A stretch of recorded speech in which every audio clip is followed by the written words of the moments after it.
भूगोल में कल अपन ने बात की, पृथ्वी की संरचना की बात की थी, है ना। पृथ्वी की संरचना की बात की थी और पृथ्वी की संरचना में अपन ने बात की थी कि बताइए पृथ्वी का बाह्य भाग क्या कहलाता है?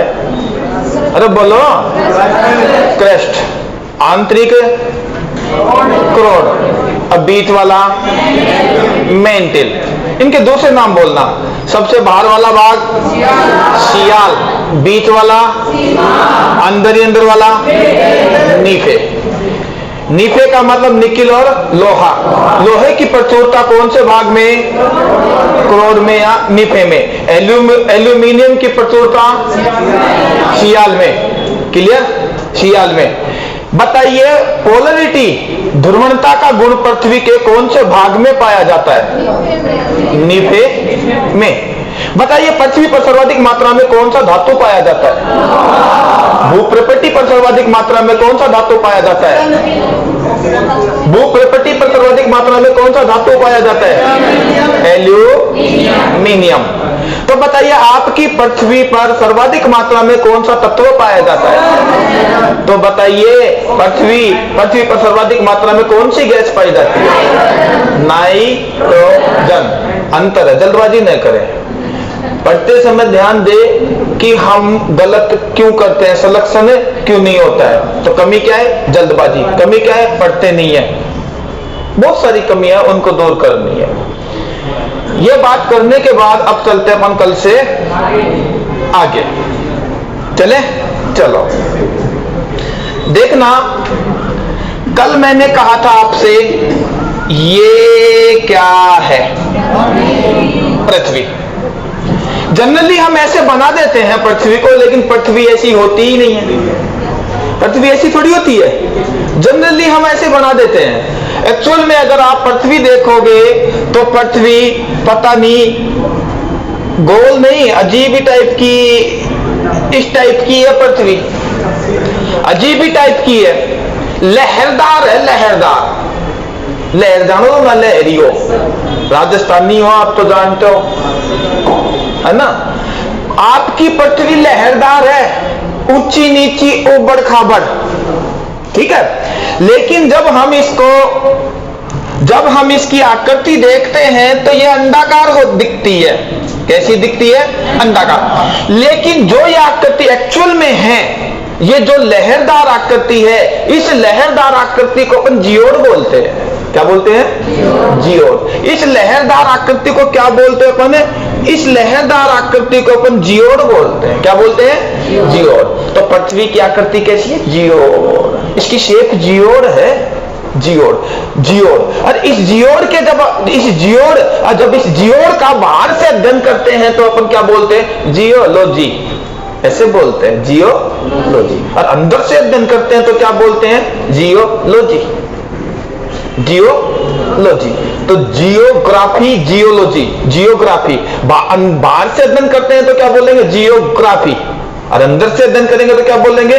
जियोलॉजी। तो जियो शब्द यहां से लिया गया है। कहां से लिया गया है?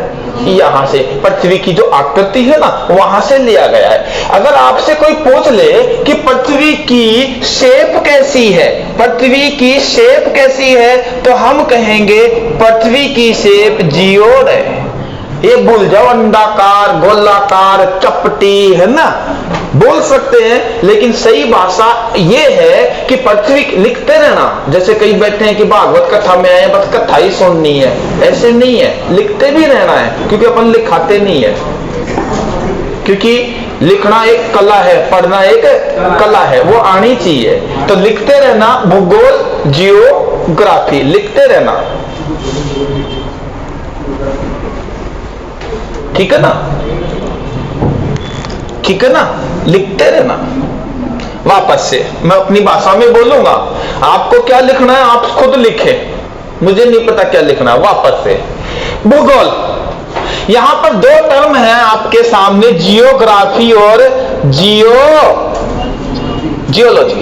जियोलॉजी दो शब्द हैं, ठीक है ना। जियोग्राफी और जियोलॉजी, ये दो शब्द के बारे में मैं बताऊंगा। पहले तो मैं ये बताना चाह रहा हूं पृथ्वी की आकृति है कैसी, तो हम कहेंगे जियोड आकार की। कैसी? जियोड़ आकार की। अब आप कहोगे जियोड़ आकार कैसा होता है? ऐसा होता है, बस आप तो यहां रखो कैसा होता है। लहरदार होता है, उबड़ खाबड़ होता है। पृथ्वी ऐसी है, उबड़ खाबड़ लहरदार, तो ये है जियोड़। तो पृथ्वी का आकार कैसा? जियोड़। कैसा है? जियोड़ है। अच्छा, अब इस जियोड़ का हम अध्ययन करेंगे। क्लियर? अब जियोड़ का अध्ययन हम दो तरह से करते हैं। एक तो बाहर से, पृथ्वी की बाहर से अध्ययन करते हैं, जैसे अक्षांश रेखा देशांश, समझ गए होंगे। बाहर से अध्ययन करते हैं तो इसको अपन बोलते हैं जियोग्राफी। जब हम पृथ्वी का बाह्य अध्ययन करते हैं तो इसको क्या बोलते हैं? जियोग्राफी। और ओवरऑल अध्ययन करते हैं, अंदर का भी बाहर का भी, संपूर्ण अध्ययन को अपन क्या बोलते हैं? जियोलॉजी। यहां मैं मेरी भाषा में समझा रहा हूं, है ना, कि अंदर के अध्ययन को, लेकिन ओवरऑल अध्ययन को अपन क्या बोलते हैं? जियोलॉजी। लॉजी किसको बोलते हैं? अध्ययन को बोलते हैं, विज्ञान को बोलते हैं लॉजी। लॉजी किसको बोलेंगे हम? विज्ञान को। जूलॉजी, बायोलॉजी, ये क्या है? अध्ययन। ये क्या है? विज्ञान। तो हम यहां ये भी बोल दे सकते हैं कि इस जियोड़ के अध्ययन को ही जियोड़ विज्ञान कहते हैं। जियोड़ विज्ञान। विज्ञान बोल दो, अध्ययन बोल दो, कोई दिक्कत नहीं है। अध्ययन बोल दो या विज्ञान बोल दो, कोई दिक्कत नहीं है, एक ही बात है। तो जियोलॉजी क्या है, जियोग्राफी क्या है, क्लियर हो चुका होगा, क्योंकि आपके सामने टर्म आती है जियोग्राफी, जियोलॉजी। जियो शब्द कहां से बना? यहां से बना है आपका पृथ्वी की शेप से। अब गुरुजी में तो बचपन से माड़ साहब अहिया पढ़ा रहा कि पृथ्वी अंडाकार होती है। हाँ, जनरली जब हम बाहर से इसकी रूप देखते हैं, इसकी आकृति देखते हैं, तो ऐसा प्रतीत, अंडाकार प्रतीत होता है। तो हम ये बोल सकते हैं कि इसकी आकृति अंडाकार होती है, अंडाकार। लेकिन याद रखना, फौज पुलिस की परीक्षा दिया जाना तो आप अंडाकार बोल दिया, बड़ी परीक्षा दिया जाना तो जीओडी बोलना पड़ेगा, वो समझ गया ना। सही उत्तर ये है, लेकिन कदे कदे गलत में भी सही मानना पड़ेगा, तो अपन ये भी मान लेंगे। आपके सामने कंफ्यूज हो गए, गुरुजी यो माना कि यो माना, 88 मानना पड़ेगा, के माना, ऑप्शन आओगो जना। और कंफ्यूज करूं आपको? अल्लो, बताइए पृथ्वी का आकार कैसा होता है? तो बताओ। अब मैं कहूंगा गोलाकार। गोलाकार, गोला है, कौन सा गोला? गुरुजी के अंतर है, अरे यो जीके है, अरे जना गणित को ना, गणित सबसे इजी है, क्योंकि गणित में 2 दूनी 4 हो, याद होगा, आगे ना गणित। ये जीके यहाँ पे है ना, पतो कौन सा लकड़े के अंडाकार करा, गोलाकार करा, चपटी करा, के करा, पृथ्वी चपटी भी है, चपटी भी है ना। और गुरुजी के करा, अरे के करा, पर दो ढंग से जना करोगा, नहीं तो कौन कर सकोगा। ये पृथ्वी की शेप कैसी होती है? जियोड़ शेप होती है, जियोड़ आकार की है पृथ्वी। जियोड़ आकार, ऊंची नीची, उबड़ खाबड़ लहरदार आकार को बोलते जियोड़। ये है आपका जियोड़। लेकिन जब हम इसको देखते हैं तो ये ओवल शेप, अंडाकार शेप में दिखाई देती है। इसलिए हम परीक्षा में आ जाए कि पृथ्वी की आकृति कैसी है, तो हम कहेंगे पृथ्वी की आकृति अंडाकार होती है। लेकिन पृथ्वी का आकार कैसा है? गोल है, गोलाकार है, गोलाकार है, चपटी भी है। हम यहाँ चपटी शब्द भी लोग लिख सकते हैं, गोलाकार है पृथ्वी, पृथ्वी चपटी है, कुछ भी बोल सकते हैं। लेकिन जनरली आपकी परीक्षा में अंडाकार सबसे ज्यादा बार पूछा गया, तो हम कह देंगे पृथ्वी कैसी होती है? अंडाकार होती है, अंडाकार होती है ना। ये जो भूमध्य, देखो भूमध्य प्रदेशों से, देखो कैसे भूमध्य प्रदेशों से उभरी हुई है, और ध्रुवों की तरफ देखेंगे तो चपटी है, समझ गए ना। तो पृथ्वी उबड़ खाबड़ है, कोई निश्चित आकार नहीं बता सकते, इसलिए इसको हम कहते हैं पृथ्वी जियोड़ आकार की है। कैसी है? जियोड़। अब अगर जियोड़ क्या है तो हम आसानी से बता देंगे कि ये है जियोड़। तो हम अब अध्ययन करेंगे जियोग्राफी का। जियोग्राफी का मतलब बाहर से हम अध्ययन करेंगे। क्लियर? करें। आंतरिक अध्ययन थोड़ा सा कल किया था अपन ने कि पृथ्वी कैसी है। अब थोड़ी सी बाहर से बात करेंगे कि पृथ्वी के बाहर कैसे क्या है। तो सबसे पहले हम पृथ्वी की बात करने से पहले यहां बात करें, आपने नाम सुना होगा लैटिट्यूड और लॉन्गिट्यूड, नहीं सुना? हिंदी में अक्षांश रेखा और देशांतर रेखा का नाम सुना होगा, शायद सुना है। Very good. देखना, मैं यहां पर बोलूं अक्षांश रेखा और देशांतर रेखा। मैं यहां पर बोलूं अक्षांश रेखा नाम सुना है और आप लोगों ने देशांतर रेखा का भी नाम सुना होगा, है ना, है ना, सुना है अक्षांश रेखा और देशांतर रेखा। ठीक है, सुना होगा नाम। हिंदी में बोल रहा हूं मैं, कोई दूसरी भाषा नहीं बोल रहा। अक्षांश रेखा, आप जो परीक्षा दे रहे हैं उसमें पूछ लेता है कि अक्षांश रेखा क्या होती है, पूछ लेता है। तो अक्षांश रेखा क्या होती है? ये रेखाएं हैं जो काल्पनिक रेखा है। अक्षांश रेखा क्या है? काल्पनिक रेखाएं हैं जो हमारी पथग्राफ में, जियोग्राफी में बनाई गई हैं। कैसे बनाई गई है ये काल्पनिक रेखा? इधर क्या है? पश्चिम, और इधर क्या है? पूरब। पश्चिम से पूरब तक जो काल्पनिक रेखाएं हैं ना, इनको अपन बोलते हैं अक्षांश रेखा। अक्षांश रेखा किसे कहते हैं? पश्चिम से पूरब तक जो काल्पनिक रेखा है उसको अक्षांश रेखा बोलते हैं। क्लियर? अब कई ऐसे बैठे हैं कि सर धीरे धीरे बोलेंगे, लिखो, फिर हम लिखेंगे, यानी कि पढ़ना आपको आता ही नहीं है। मैं आज फिर बोल रहा हूं, हालांकि बहुत सारे टीचर बुरा मानते हैं। वे टीचर जो बोल बोल के लिखाते हैं, स्टूडेंट्स का IQ डाउन कर रहे हैं, स्टूडेंट्स को सिलेक्शन की ओर नहीं भेज रहे हैं। समझ रहे हैं ना? टीचर बोले आप लिखे, पिछड़ते जा रहे हो आप। स्कूल में करीजिए, यहाँ थाने खराब कर दिया मास्टर, माँ तो खराब कर दिया था रो, अब दिक्कत आ रही है थाने। स्कूल में यही करीजिए ना, मास्टर बोल रहे थे लिखो, मास्टर बोल रहे थे लिखो, ध्यान रखना, मास्टर बोले उससे बढ़िया लिखो रो, मार्केट में किताबों में मिल जाएगा। इसलिए छोड़ दो गंदी आदत। समझ गया ना कि मास्टर बोल रहे में लिखा, हर चीज को समझो और खुद की भाषा में लिखो। अक्षांश रेखा क्या होती है? अरे बोलो। पश्चिम से पूरब तक जो काल्पनिक रेखा होती है उन्हें अपन क्या कहते हैं? अक्षांश रेखा। अक्षांश रेखा। पश्चिम से पूरब तक काल्पनिक रेखाओं को अपन बोलते हैं अक्षांश रेखा। अक्षांश रेखा। क्लियर ना?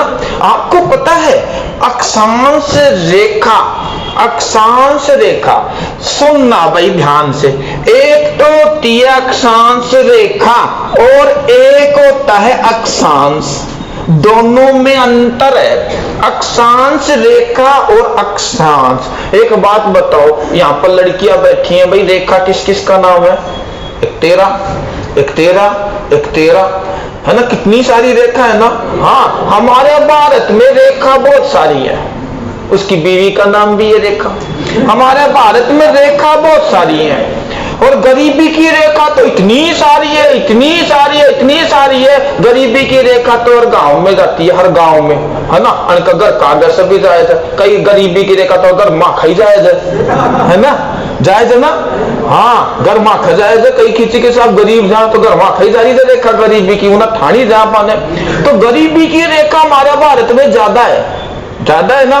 गरीबी की रेखा ज्यादा है। जब गरीबी की रेखा ज्यादा है इसका मतलब रेखा ज्यादा है, रेखा ज्यादा है इसका मतलब अक्षांश रेखा ज्यादा होती है और अक्षांश कम होते हैं। अक्षांश रेखा ज्यादा होती है, अक्षांश कम होते हैं। आपको प्रश्न आ जाए कि बताइए अक्षांश रेखा कितनी, अक्षांश कितने, और ऑप्शन आते हैं 4। अब अपने को ये तो याद रहता कि यार छीतो से 179, 180, 181, 182, कौन सा सही करा, ऐसे ही आता है ना?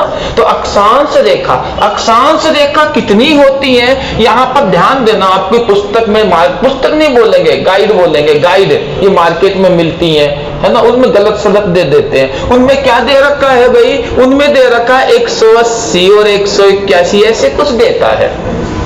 180 का तो कोई रोल ही नहीं है, पता नहीं कहां से कौन सी किताब में से दे देता है ना? 180 तो नहीं। आपके यहाँ 2 ही ऑप्शन पे ध्यान देना है, 179 और 181, इन 2 पे ही ध्यान देना है। इनमें एक तो है अक्षांश रेखा और एक है अक्षांश, एक है अक्षांश रेखा और एक है अक्षांश। क्लियर? अक्षांश रेखा और अक्षांश।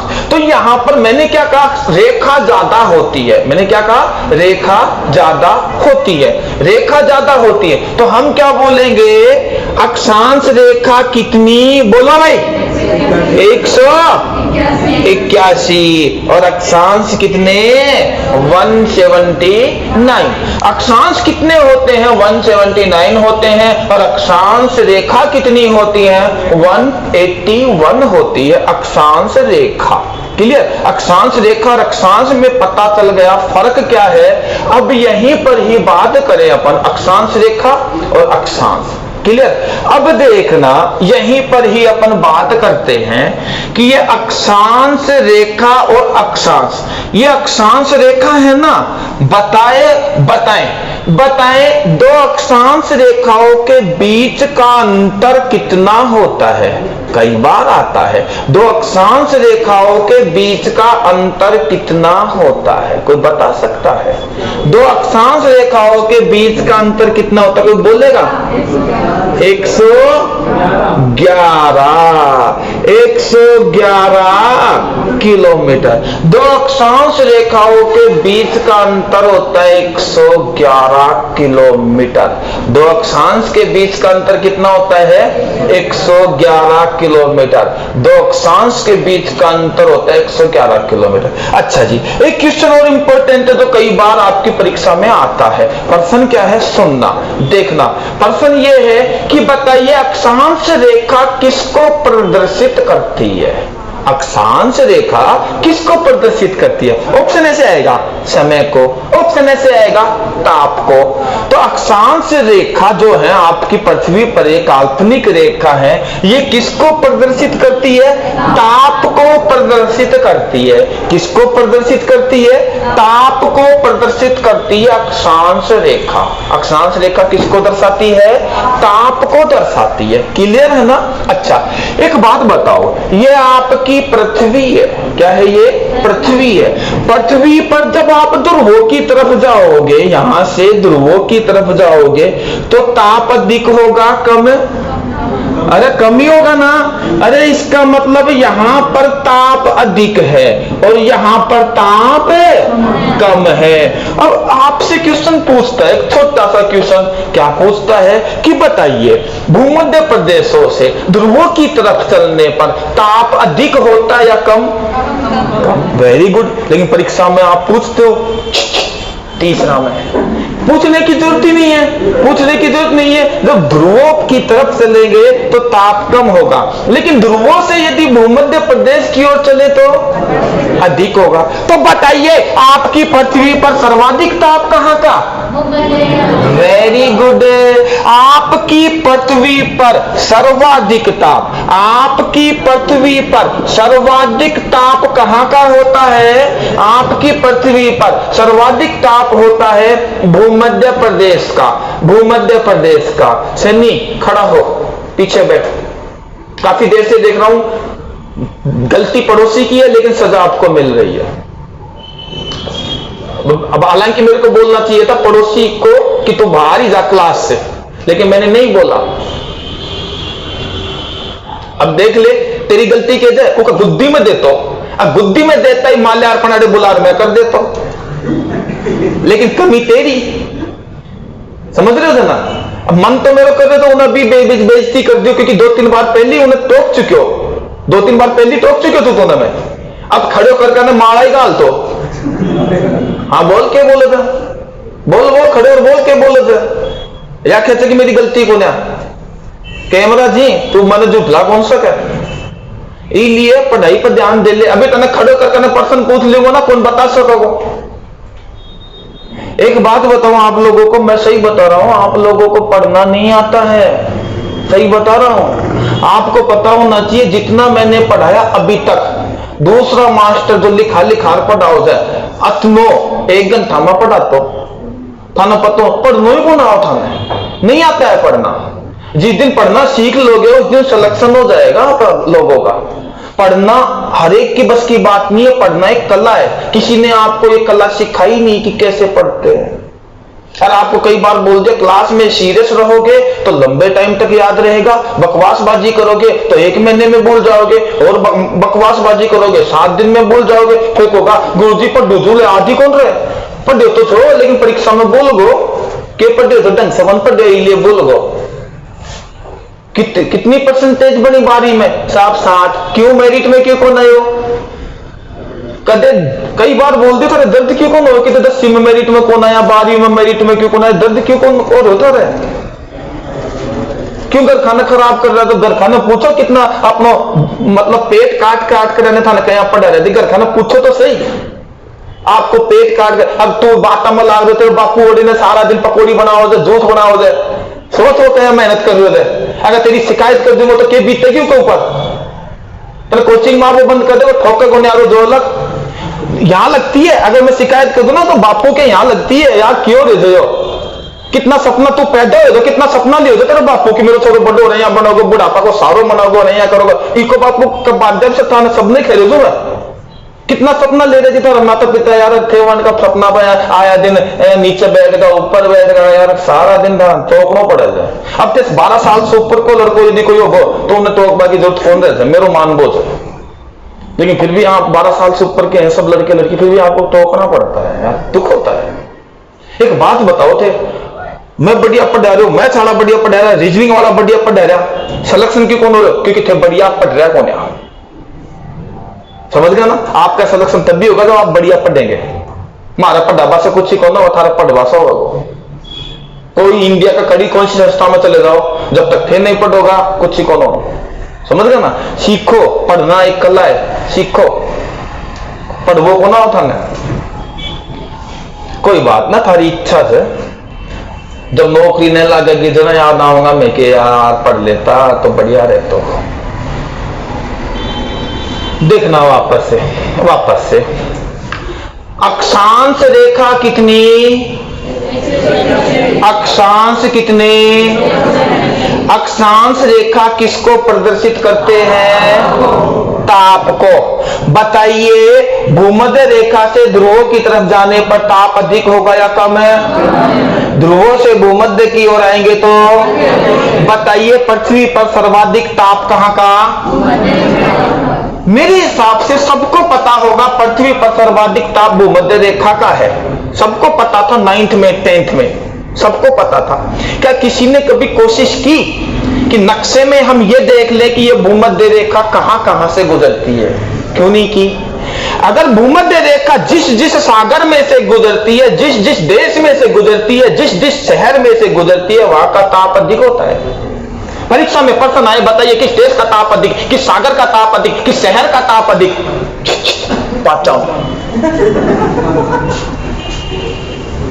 क्यों भाई?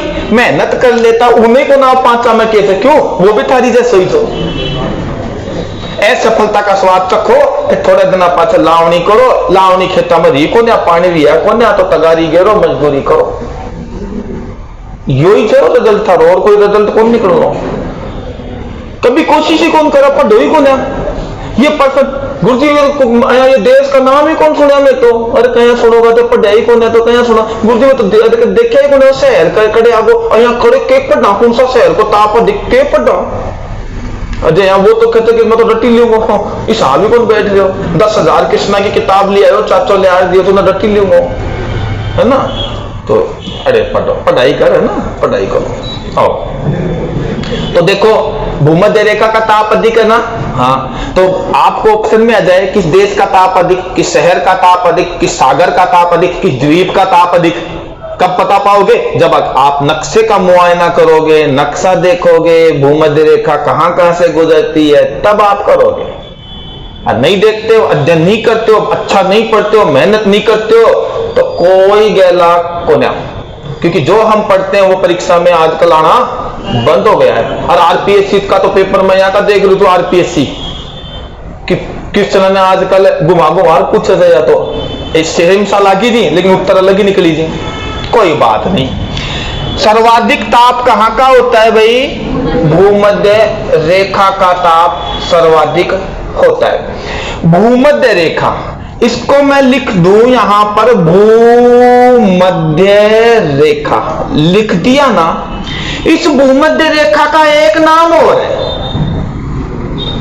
विषुवत रेखा। विषुवत रेखा, विषुवत रेखा का नाम एक और है 0 डिग्री अक्षांश। तो सर्वाधिक ताप कहां का होता है? 0 डिग्री अक्षांश का होता है। सर्वाधिक ताप कहां का होता है? विषुवत रेखा का होता है। सर्वाधिक ताप कहां का होता है? भूमध्य रेखा का ताप सर्वाधिक होता है। जिस सागर, जिस देश, जिस नगर में गुजरती है वहां का ताप अधिक होता है। क्लियर। अभी इसकी बात करेंगे भूमध्य रेखा की, आएगी अभी और आएंगी बातें, देखना। ये तो है अक्षांश रेखा। अब बात करें अपन कि सर देशांतर रेखा क्या होती है? देशांतर रेखा भी काल्पनिक रेखा ही है। आपकी पृथ्वी पर काल्पनिक रेखा है देशांतर रेखा। ये है उत्तर और ये है दक्षिण। तो होता क्या है? देशांतर रेखा काल्पनिक रेखा है। देशांतर रेखा जो काल्पनिक रेखा है वो उत्तर से लेकर के दक्षिण तक है काल्पनिक रेखा।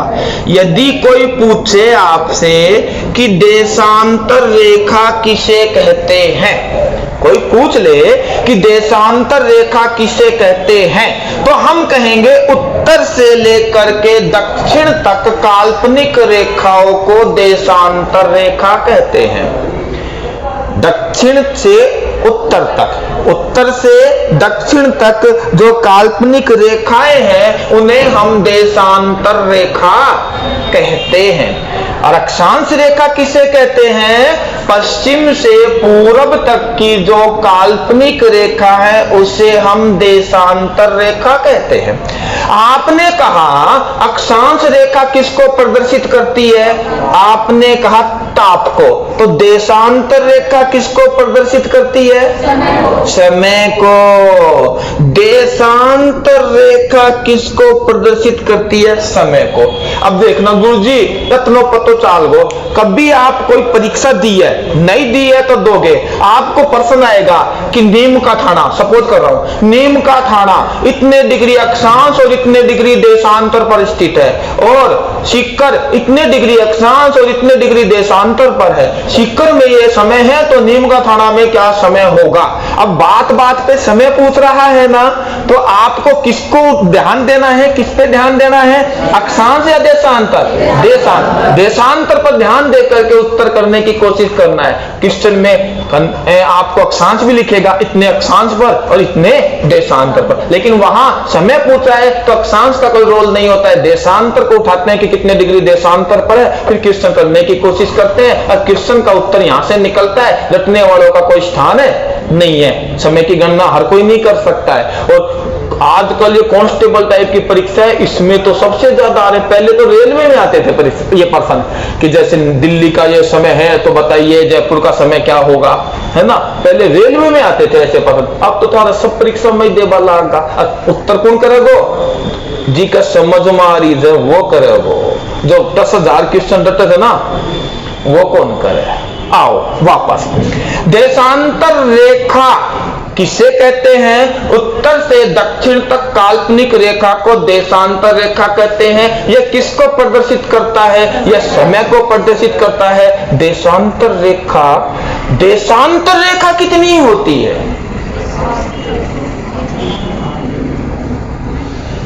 आदि अड़िने। अरे ये कितने डिग्री का कोण है? 360 का है ना। तो कितनी हुई? 180 थी ना, 180 थी ना, 18 दूनी 36, 300, 180 थी ना, 180 थी ना, मतलब पीछा को कौन दिख रही ना, 180 आगा ना, 180 पाछा ने। तो यहां पर देशांतर रेखाओं की संख्या कितनी हो गई? 360 हो गई। 360 हो गई। क्लियर। अब देखना यहां पर मैं आपको बता दूं हम समय की गणना करते हैं देशांतर रेखा से। आपने कहा दो अक्षांश रेखाओं के बीच का अंतर 111 किलोमीटर, लेकिन मैं पूछूं दो देशांतर का अंतर कितना होता है 4 किलोमीटर। अरे समय को दर्शाता है। हाँ 4 मिनट बोलो, किलोमीटर ना, ये समय को दर्शाता है। 4 डिग्री सेल्सियस भी मत बोलो, ये समय को दर्शाता है। तो यहां बोलोगे दो देशांतर का अंतर होता है 4 मिनट। दो देशांतर का मतलब समझ गए ना, दो लिखती के बीच को अंतर 4 मिनट। दो देशांतर का अंतर होता है 4 मिनट। कितना मिनट है 4 मिनट। दो देशांतर का अंतर होता है 4 मिनट। अच्छा एक बात बताओ, जब हम भूमध्य रेखा से ध्रुवों की तरफ जाएंगे, तो ये देशांतर रेखाओं का जो अंतर है, ये कम होता जाता है या ज्यादा है? कम है। देखो यो ज्यादा, यो कम, और ध्रुवों पर 0 हो जाता है। ध्रुवों पर सारी लाइनें एक जगह मिल जाएंगी, है ना।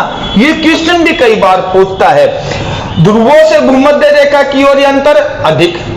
ये ध्यान रखना पूछा क्या है, भूमध्य रेखा से ध्रुवों की तरफ पूछा है या ध्रुवों से भूमध्य रेखा की ओर पूछा है? ये तो आप ही पढ़ोगे ना। अगर आपसे पूछ ले भूमध्य रेखा से ध्रुवों की तरफ चलने पर देशांतर रेखाओं का अंतर कम होता है या ज्यादा, तो हम कहेंगे कम। ये तीर को निशान से मैं क्या बतायो, भूमध्य रेखा से ध्रुवों की तरफ चलेंगे तो कम है, भूमध्य रेखा से ध्रुवों की तरफ चलेंगे तो कम। क्लियर? लेकिन यहां यदि मैं कहूं कि ध्रुवों से भूमध्य रेखा की ओर चलेंगे तो देशांतर का अंतर अधिक। लिख लेना अपनी ही भाषा में, कम या अधिक क्या लिखना, अपनी ही भाषा में लिखना है। लिख लिया कि लिख लिया। अगर आपने लिख लिया तो अब मैं कहूं कि सभी देश, जितने भी देश हैं, देखना हुआ क्या, आपकी ये पृथ्वी कितनी बड़ी है ना। हाँ आपकी पृथ्वी इतनी बड़ी है तो अलग अलग स्थान पर अलग अलग समय होता है ना। हाँ जैसे आप कहते हो कि गुरुजी में अड़े तो चना मारे दिन से और अमेरिका में रात हो रही है, कोई देश में दिन, कोई दोपहर, कोई कठे किमी और ना। तो समय की गणना करते समय में दिक्कत आने लग गई। भारत में देख लो, पश्चिमी भारत में अलग समय है, पूर्वी भारत में अलग समय, अंतर है, बहुत ज्यादा अंतर है समय का। अब क्या करा, उड़े तो 5 बजे दिन निकला हो जाए, 6 बजे दिन निकला जाए, कितना अंतर देना। हाँ तो ऐसे हम समय की समस्या से बचने के लिए सभी देशों ने क्या काम किया, अपने अपने देश में एक मानक समय बना लिया। जैसे अपने घर में भी एक मानक घड़ी होती है ना, बैठका में लगी रहते ना, बैठक में है ना, गेस्ट रूम जो होता है उसमें घड़ी लगी होती है, उसको अपन एकदम एक्यूरेट मिला के रखते हैं, है ना। और कमरा की घड़ी तो कदे चाल है कदे कौन चाल है, बंद भी हो जाए, हाथ की घड़ी तो बंद ही रह जाए, है ना। क्योंकि ये तो फैशन खातर लगा रखा था, मैं कई बार सेल डाउन हो जाए तो बराबर है। तो क्या देख लो टाइम तो मोबाइल में देख लो रहते हो, तो ब्रेसलेट को काम करे हाथ की घड़ी। लेकिन वह बैठक की घड़ी मानक घड़ी है, उस घड़ी से अपन सारी घड़ी का टाइम मिलाते हैं। एक घड़ी खराब होगी मेरी, बैठ कर मैं देख रहा कब तो टाइम होगा तो मिला लेता, है ना, मानक घड़ी है। इसी तरह हमारे हर एक देश में भी एक मानक समय निर्धारित किया गया, उसी समय के अनुसार संपूर्ण भारत का समय माना जाएगा। एक मानक समय है, मानक समय होता है, मानक समय हर देश का मानक समय। लेकिन फिलहाल भारत की बात करें, भारत का मानक समय क्या है? हाँ बोलो, 82.5 डिग्री पश्चिमी देशांतर या पूर्वी देशांतर? पूर्वी देशांतर। लिखना है। भारत का मानक समय, भारत का मानक समय क्या है? 82.5 डिग्री पूर्वी देशांतर। भारत का मानक समय क्या है? भारत का मानक समय है 82.5 डिग्री पूर्वी देशांतर। मानक समय का मतलब स्टैंडर्ड टाइम। भारत का मानक समय है 82.5 डिग्री पूर्वी देशांतर। भारत का मानक समय है। तो अब कोई बता सकता है? देखना, सभी देशों के अपने अपने मानक समय हैं। कोई बताए ब्रिटेन का मानक समय क्या है? 0 डिग्री देशांतर। या के खेरी या यहाँ का गुरु जी 0 डिग्री देशांतर ब्रिटेन का मानक समय नहीं है, ये तो इंग्लैंड का मानक समय है। ऐसे कह रही है कि ये तो इंग्लैंड का मानक समय, ऐसे कह रही है। इंग्लैंड का है या क्या कह रही? दोनों कोई गलत। तू बता। यूके है, कहते ये तो मानक समय यूके का है। यूके का मानक समय बता रही है। आप बताओ ये किसका है मानक समय? तीनों कोई? क्यों? अब एक मिनट देखो, 1 मिनट पढ़ना नहीं आता आपको? आप इतने बड़े हो गए, हमेशा बोलते हो इंग्लैंड ब्रिटेन, लेकिन यही कौन पता कड़े थी कड़े कोने है ना, कुछ ही ज्ञान कोने, बस बोलता रही। आपा भी बोलता रहा था थाने कोई इंटरव्यू में तो मान लो, हालांकि थे लायक तो यही कौन है इंटरव्यू दे जाओ, लेकिन थाने को इंटरव्यू में पूछ ले बस यहाँ आ जाओ घर। अब का तो गड़बड़ हो गया यार, है ना? आपका तंग से तैयारी करांगा, कमरों ले लिया, कमरों ले लिया है ना, ढंग से तैयारी करा।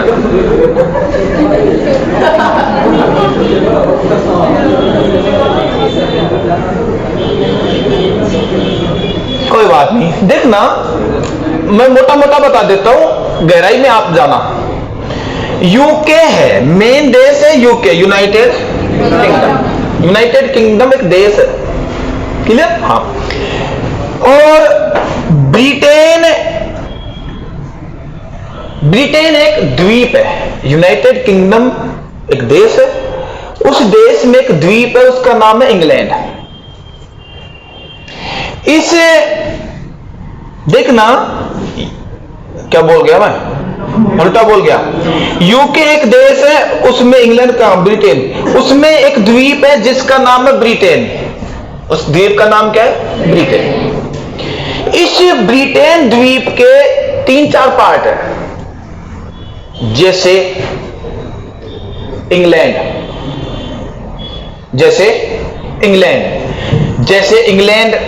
और जैसे स्कॉटलैंड, जैसे वेल्स, हिस्ट्री में पढ़ते हैं ना, प्रिंस ऑफ वेल्स।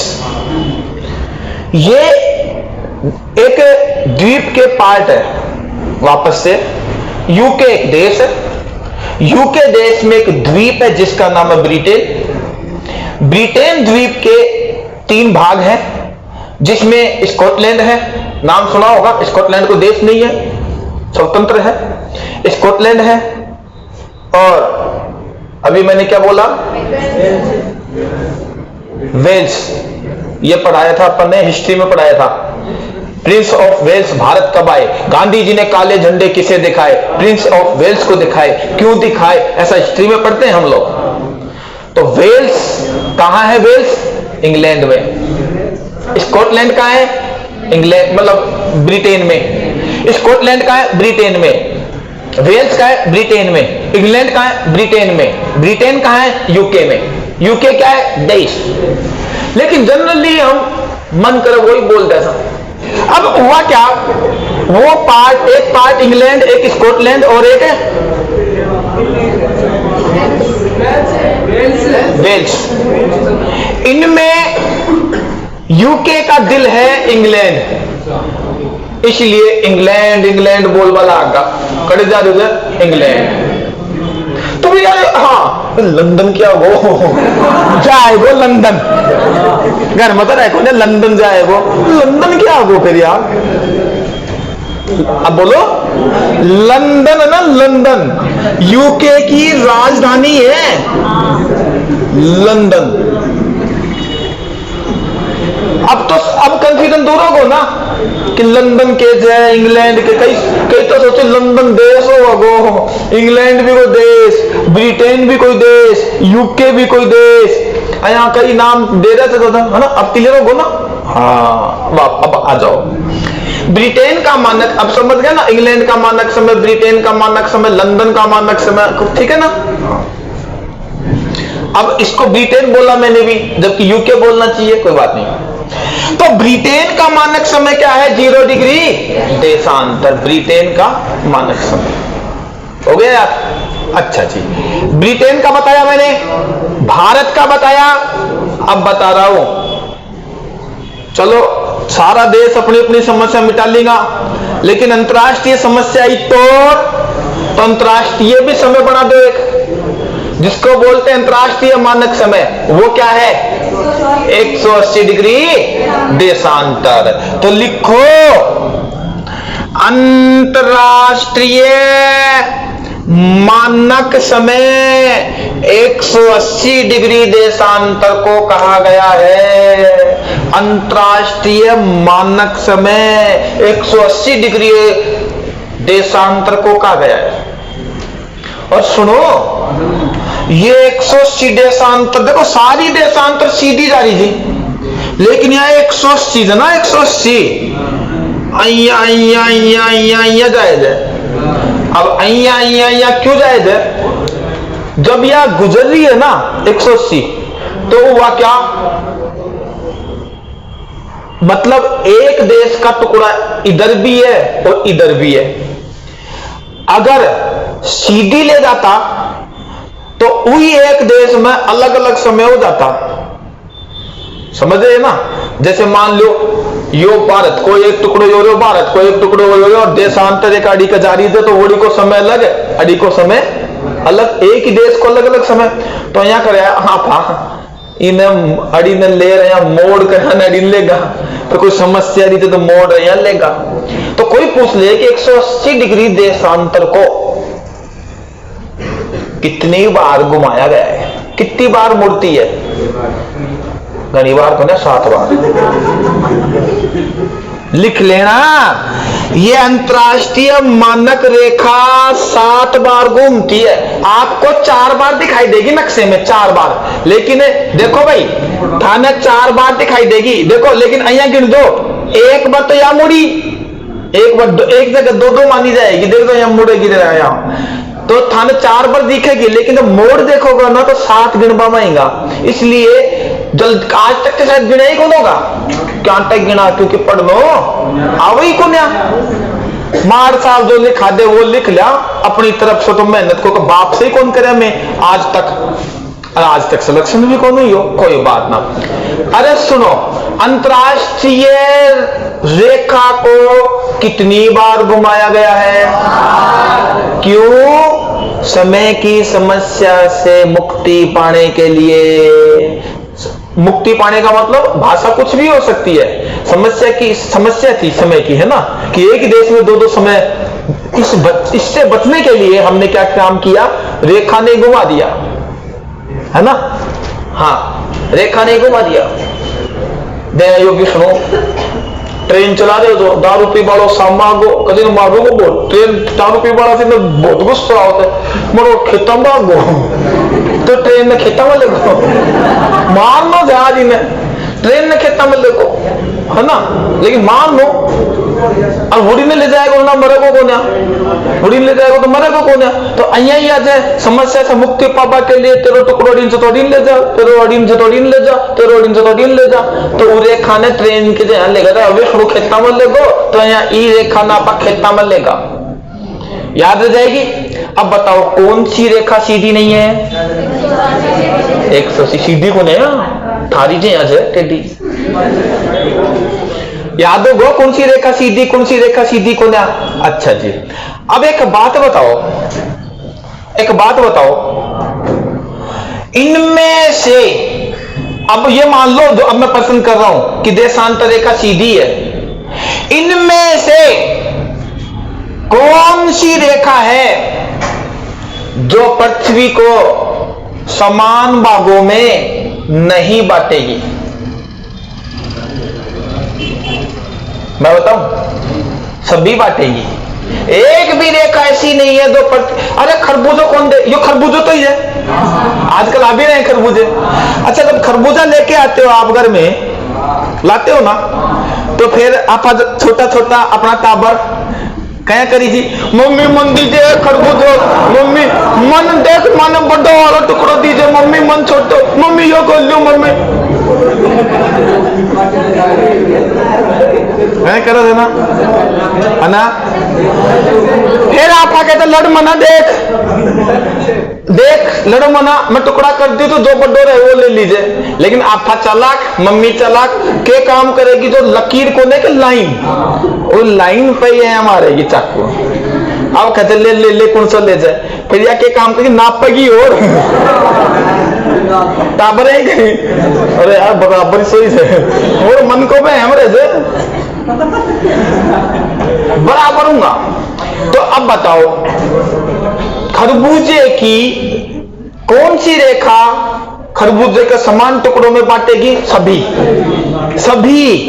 सभी रेखा समान टुकड़ों में बांटेगी। तो बताइए, देशांतर रेखा पृथ्वी को दो समान भागों में बांटती है ना?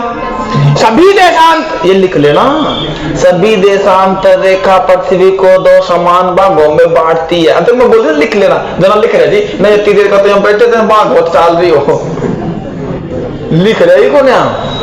हे भगवान, थानागर में लिखा तो ना तो अब तक का 5 पन्ना भर जाता, मन लगा था 2 पन्ने बन हो रहे हो शायद, कौन बोले ना 2 पन्नों भी, हाँ क्योंकि पढ़नो को नहीं आवे, थाना पढ़नो वही को नहीं, कोई बात नहीं।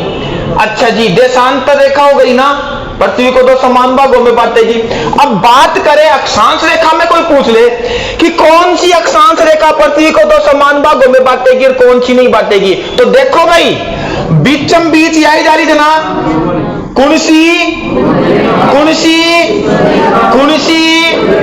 यही एक रेखा, यही एक रेखा है जो पृथ्वी को 2 समान भागों में बांटेगी और कोई भी रेखा पृथ्वी को 2 समान भागों में नहीं बांटेगी। प्रश्न आएगा ना, जना खाद खोरोगा थे, प्रश्न क्या होगा? बताइए पृथ्वी को 2 समान भागों में कौन सी रेखा बांटती है? 0, 180, 65,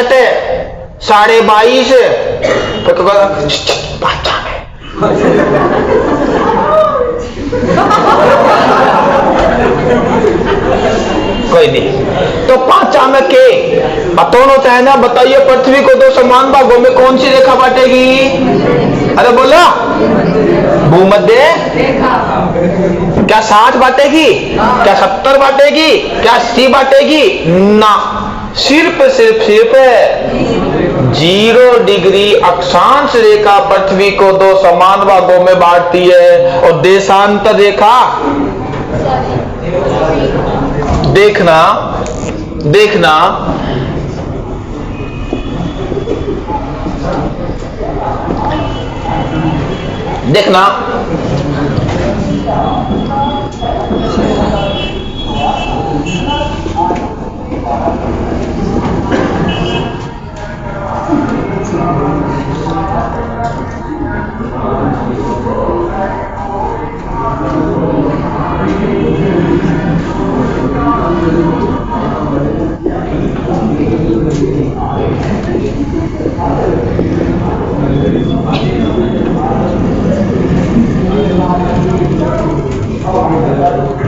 हाँ, प्रश्न पूछ रहा हूं, पीछे से सेकंड नंबर खड़े हो।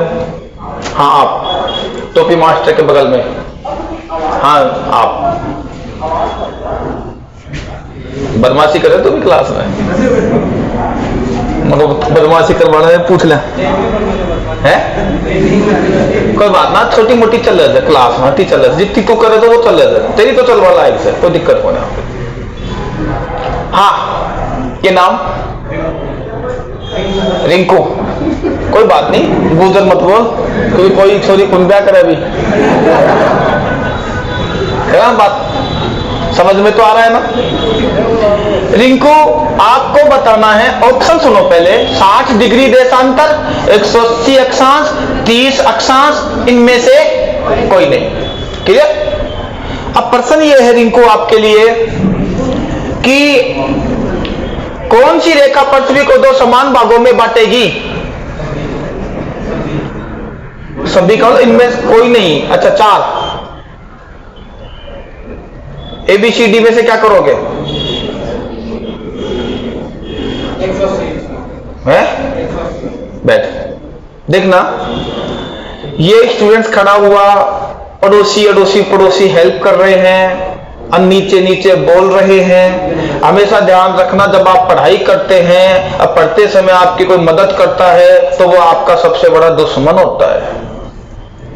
जिसने आप बोल बोल के आपकी मदद की, वो आपका सबसे बड़ा दुश्मन है। वो कभी नहीं चाहता कि आप आगे बढ़े। अगर वो आपकी मदद नहीं करता, आप गलत बोलते, फिर मैं आपको कुछ सिखाता, सीखने को मिलता, लेकिन उन्होंने चाहा ही नहीं कि आपको सीखने को मिले। वो आपके सबसे बड़े दुश्मन है। ध्यान रखना, ऐसे दोस्तों से दूरी बना लो। दोस्त उनको रखो जो आपकी बुराइयां करे, जो आपकी निंदा करे, उनको दोस्त बनाओ। और जो चमचागिरी करे, फिल्म दिखा लिया, मोबाइल दे दो उधार, मोटरसाइकिल दे दो उधार, आया का बायला पाड़ो ही मत। कितने अच्छे संस्कार मिल जाओ आपको, कितनी अच्छी एजुकेशन मिल जाओ, लेकिन बायला गलत पाड़ लिया तो जीरो जाएगा सब कुछ। संस्कार जीरो, माता पिता ने जो संस्कार दिए जीरो, पढ़ाई जो करी है जीरो। किसने कर दिया? संगत ने, बायला ने। दूरी कर लो, जब तक नौकरी न लाग जाओ, अया का बायला से 100 कदम दूर रहो। एक न कौन थे मैं सबने आगे बढ़नो थे तो तपस्या करबो आसान को ना, जब भी तपस्या होगी। और आपको पता है आपके बीच में सिलेक्शन 1 2 3 स्टूडेंट्स का होगा। अब वो एक स्टूडेंट छुपे रुस्तम है, पता ही कौन चाल रहे कौन थी, छुपे रुस्तम बैठे हैं यहाँ। जब रिजल्ट आएगा ना, जब शोर मचेगा, पूछो कि बावड़ो सो देखो साहब ये डाको गो, ये वे चीज छुपे रुस्तम, समझ गया ना।